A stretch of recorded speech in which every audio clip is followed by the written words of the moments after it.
everybody, I'm Andrea Miller and I'm a registered dietitian and certified diabetes educator at community hospitals and wellness centers. I'd like to welcome you all to a unique LiveIt today, LiveIt Farm2Table. I'm thrilled to be here with Matt Baker of That One Farmer Guy. Matt, thank you so much for joining me today on LiveIt. Can you tell me a little bit about your name, your business name, That One Farmer Guy? All right, so That One Farmer Guy, I guess it speaks to the amount of transparency needed we feel necessary to grow a healthy local food system. And really that's what it's all about. That's great. I'm so thrilled that you're here. I've drove by this farm so many times and I've seen the greenhouses and the beautiful fields, and I've always wanted to stop, and I had the opportunity to come out this summer and see a little bit about what you were doing here, and I really thought that it'd be a great opportunity for LiveIt to showcase what you do out here, because I think it's awesome. So your farm here, so your location, do you want to talk about where you're located at all? Or? Yeah, so we're at 5005 County Road 13. That's Bryan, Ohio. We're just 1 mile north of town. You can hear the traffic. You were super close to town. So we're in one of his fields right now, and I was hoping you could show us a little bit about what you're growing out here. So it's September, not traditional growing season here in Northwest Ohio, but you have a lot of color here in this field. Can you share with us what you have growing out here? Yeah, so this is primarily our fall root crops, so a lot of radish, turnip. This is also lettuce, arugula, baby kale, and also some Asian greens that we put in our salad mix. This stuff was put in the ground about the 1st of September. Okay. This stuff will carry us all the way through Thanksgiving. Awesome. And then December and January will come out of house 1, and then February out of house 2. Awesome, great. So these beautiful greens that we have here, I thought we could make a soup today, and it's a tomato quinoa Florentine soup. Do you think we could harvest some greens to use in our soup today? Sure. All right. So you had some greens planned to use in our soup. Mm-hmm. We'll go ahead and harvest. Okay. And you can show us what we're going to use today for our soup. He has an awesome bucket here. I'm going to step through. It rained a ton last night, so yep. I'm sinking. He has the boots. All right, so we're using a mix of baby red Russian kale, which is a very tender, beautiful, sweet kale. This green, longer leaf is called Mizuna. This is actually an Asian mustard. What's nice about this one is it can tolerate down to about 15 degrees. Wow. That's cold. Yep. And then the other crop that we have is called tatsoi. Another name for it is rosette bok choy, or Asian spinach. It looks a lot like spinach to me.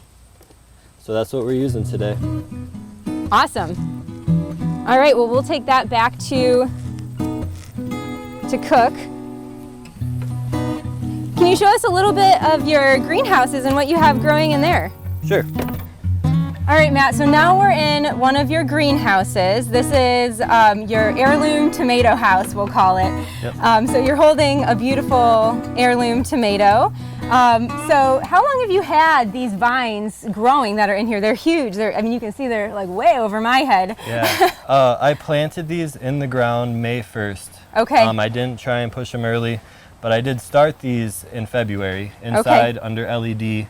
Then we moved them outside into a greenhouse also under LED until awesome. We were up over 12 hours of sunlight, and they can kind of do their own thing then. Because tomatoes like really warm temperatures. Long days. Long days. Yep.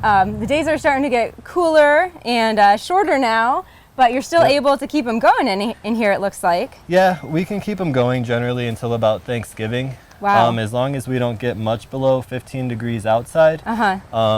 The structure itself is supposed to give us 2 hardiness zones. Cool. So in December, awesome. We're pretty much in Tennessee, Right. So are your tomatoes available at all locally for locals to purchase? At this point, a lot of the tomatoes are going into local restaurants, and we also sell them at the farm stand, and we do the Bryan Farmers Market, and we do the Fort Wayne Farmers Market year-round. Great.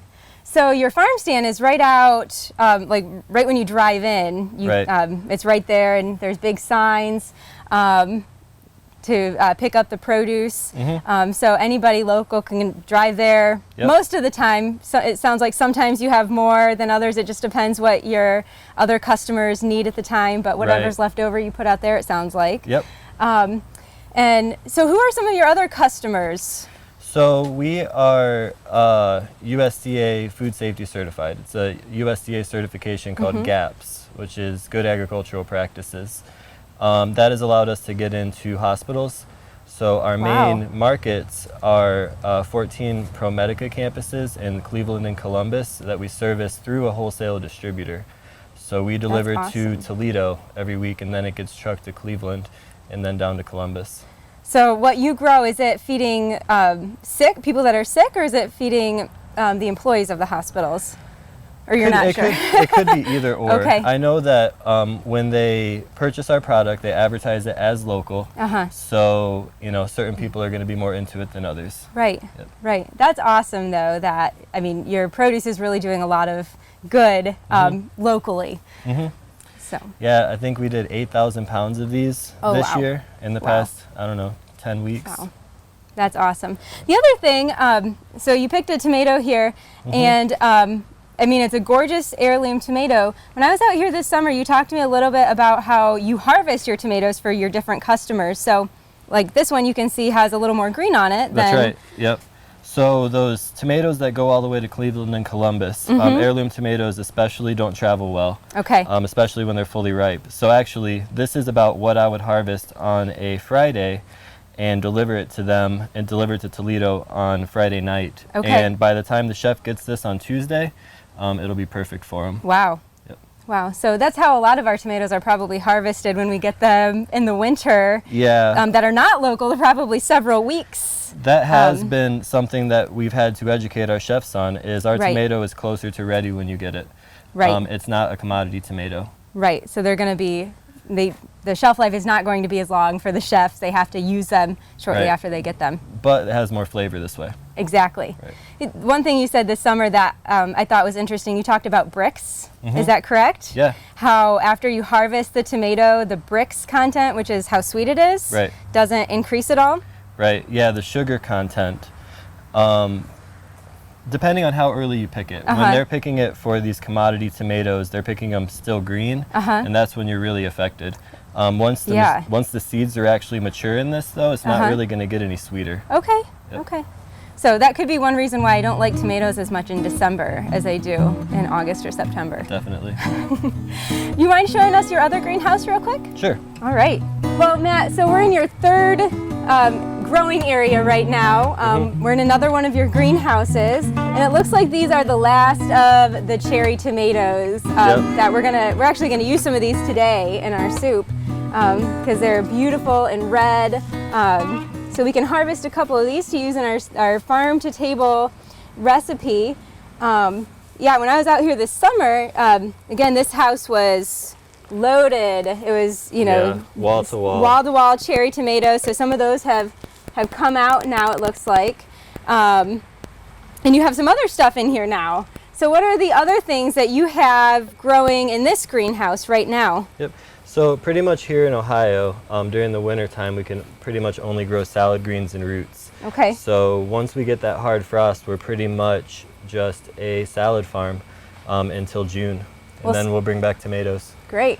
Great. Well, salad's good too. I love salads. And you mentioned some scallions. We do green onions all winter. We also can do cilantro and parsley all winter. Cilantro is my favorite herb, I must say. We're doing a trial this year with basil. I want to see how far I can push it into November. But aside from that, there's a lot of spinach in here, arugula, Asian mustards. You mentioned Swiss chard as well, was another one. And then on that side over there is our winter bunching kale. So we'll start harvesting that in December, and that'll get us through January. And then underneath these tomatoes, eventually these guys are going to come down sometime in November. We have this interplanted underneath with dino kale. Oh, great. So we have Tuscan kale for winter production underneath. Wow. Yep. That's awesome. So you really do anticipate this year you'll produce salad all year long? Yep. Yep. Is this the first year for you to do that? No, we always produce salad all winter. This year was a little different for us because of the heat and the drought that we had. I have trouble growing salad in August. It's not so much the winter that gets me. Yeah. Right, yeah, salad does not like hot weather, does it? Right. So, yeah, it tends to get a little bit bitter, is that right? Right, yep, bitter. Yep. So, which nobody likes a bitter salad. Well, let's go back to our outdoor kitchen and get started on our soup.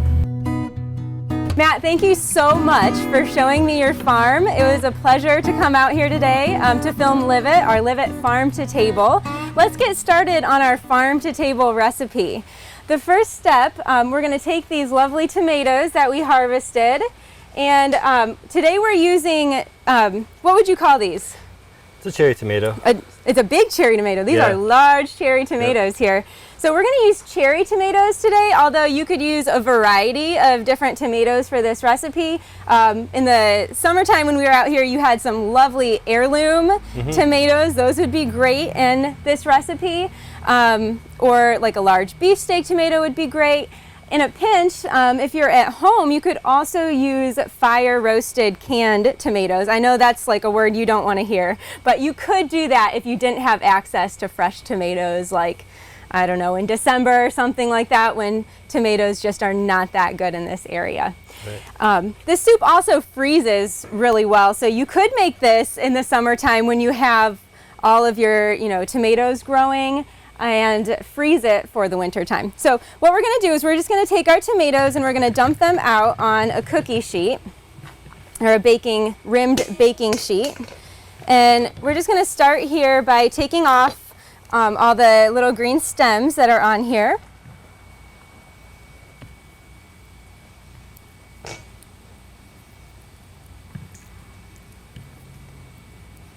Beautiful tomatoes. These look like they were harvested at the peak of ripeness. Thank you. I know you take a lot of pride in what you grow here on the farm. And if they look delicious, they're definitely going to taste delicious too.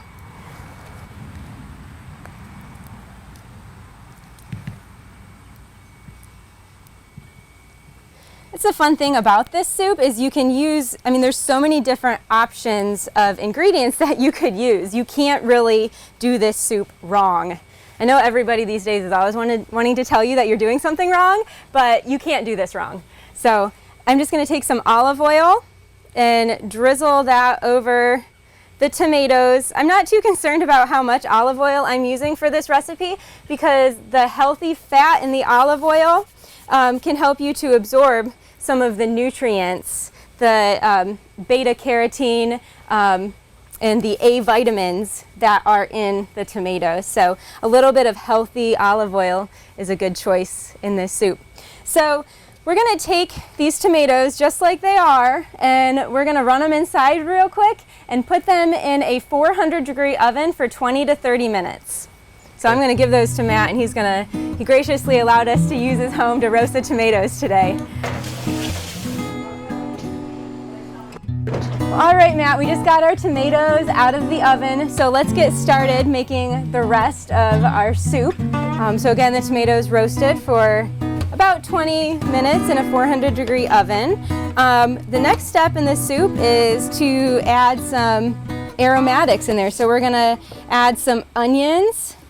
Do you grow onions too on this? We only grow scallions. Okay. We don't grow the bulbing onions. For some reason I thought I saw onions out there. We had a few this year. Okay. Yeah. At your produce stand when I drove in, it looked like a few, but. Yep. So I'm just slicing up my onion.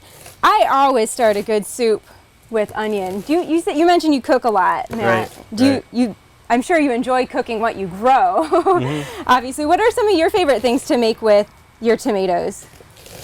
Oh, there's this new one this year. It's called a southern tomato pie. Oh wow.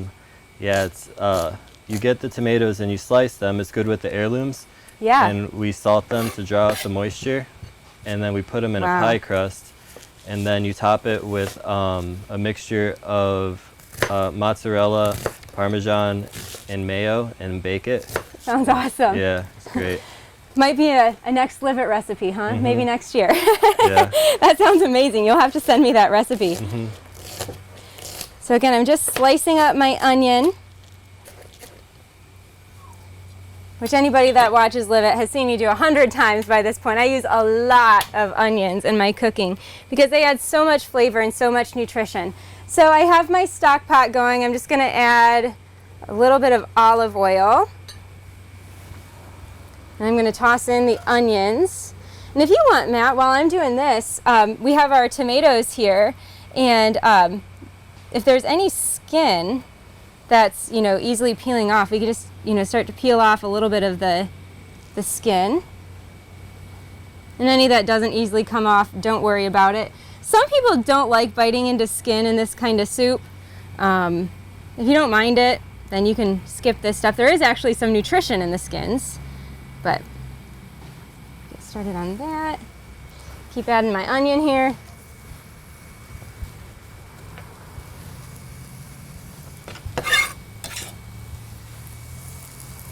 And then I'm going to grab my 3 cloves of garlic. So another thing that, if you're familiar with LiveIt, you've seen me do 100 times by now. My garlic, I love my garlic. Again, it's so good for you, and it adds a lot of flavor to anything that you're making. So most of my recipes have garlic in it. Just peeling the paper part off of it. So, Matt, I know we were talking a little bit ago about diseases on your plants, and you're more concerned about diseases than some other farmers in the area because you use a lot of organic practices, or all organic practices. Is that correct? Yes. So all our practices for growing our produce have to be organic, so we don't use any chemical fertilizer, any chemical pesticide.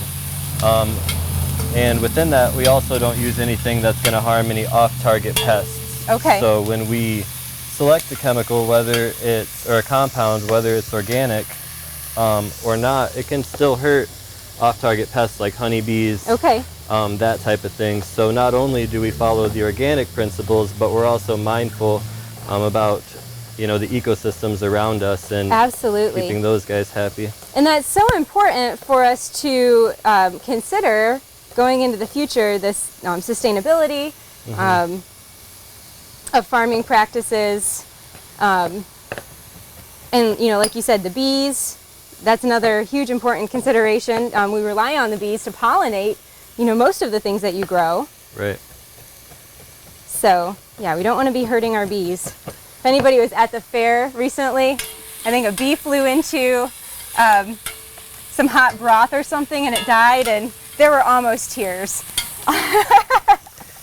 We used to raise bees here. My first couple years on the property, we had 24 beehives. Wow. Just this past year, we decided to focus all of our energy on the vegetable production. And hopefully, in the 5-year plan, we'll bring bees back. That's awesome. Yeah. You can only do so much at a time, right? Right. And you're doing so much out here. Now it's you.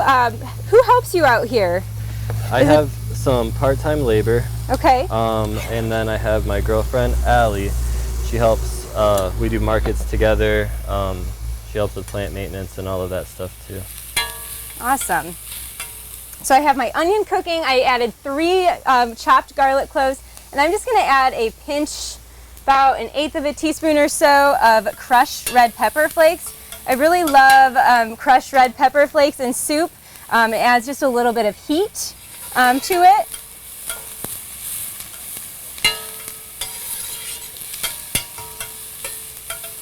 All right, and that really doesn't need to cook long. You can see it starting to brown. The onions are starting to brown a little bit. They're a little bit more translucent. So I'm going to go ahead and add my broth now, and also some water.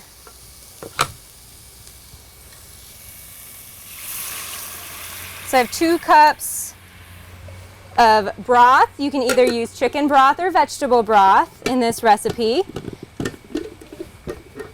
And then I also have 2 cups of water, if I can open it. Turn that all the way up. You want that to boil.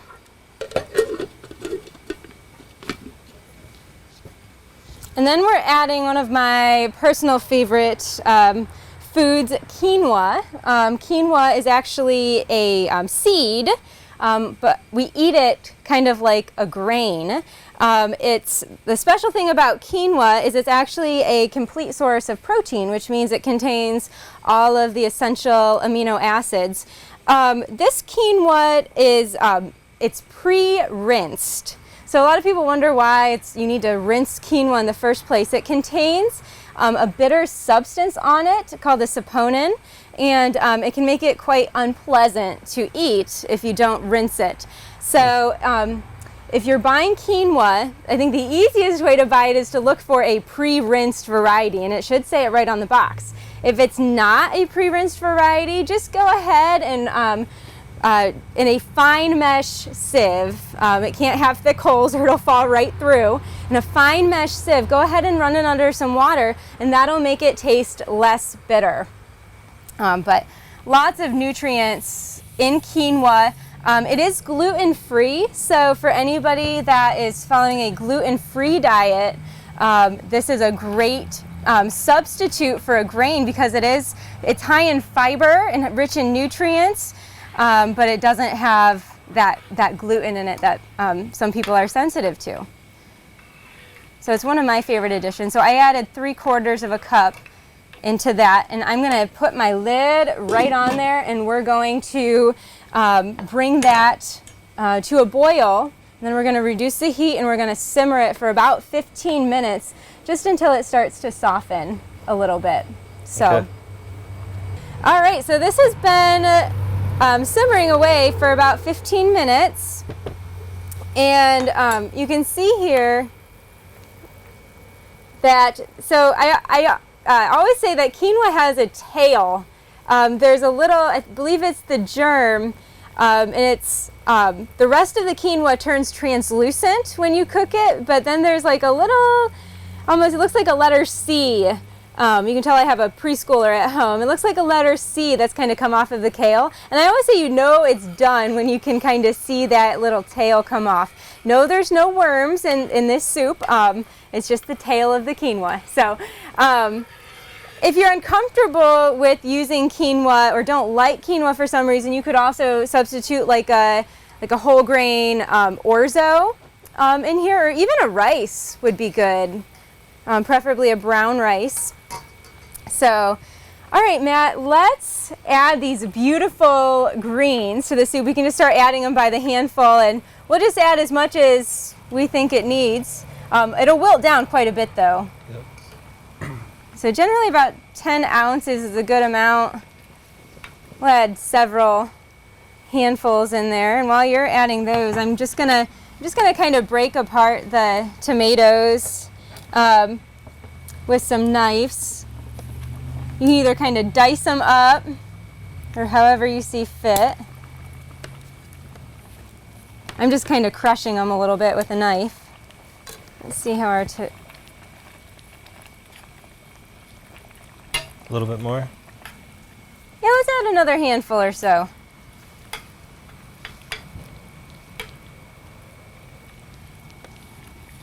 That is a large amount of greens. So tell us again what greens we put in here. Yep.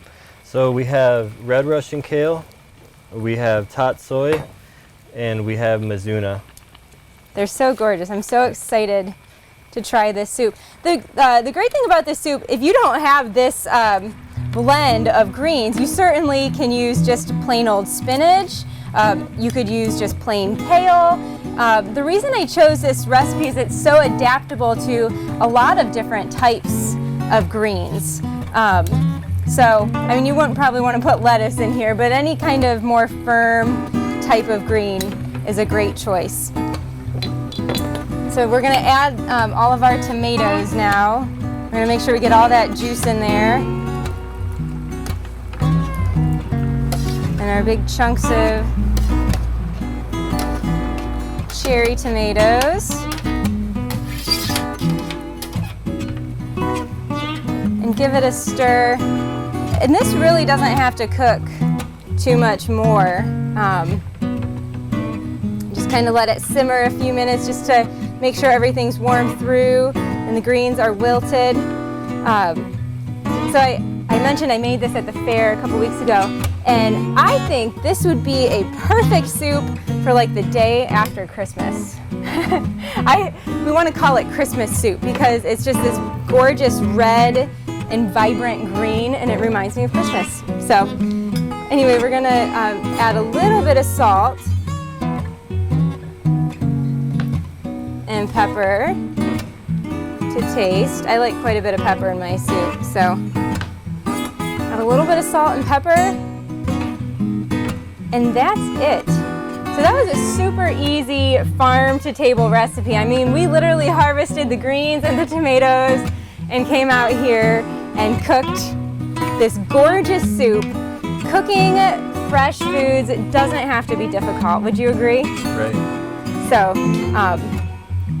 we're gonna take a break here and we are going to eat our delicious soup, I think. So thank you so much, Matt, for joining me today on LiveIt, and thank you so much for showing me your beautiful farm. And thank you everyone at home for joining me today on LiveIt Farm to Table. All right. Thank you. Yeah, thank you. All right.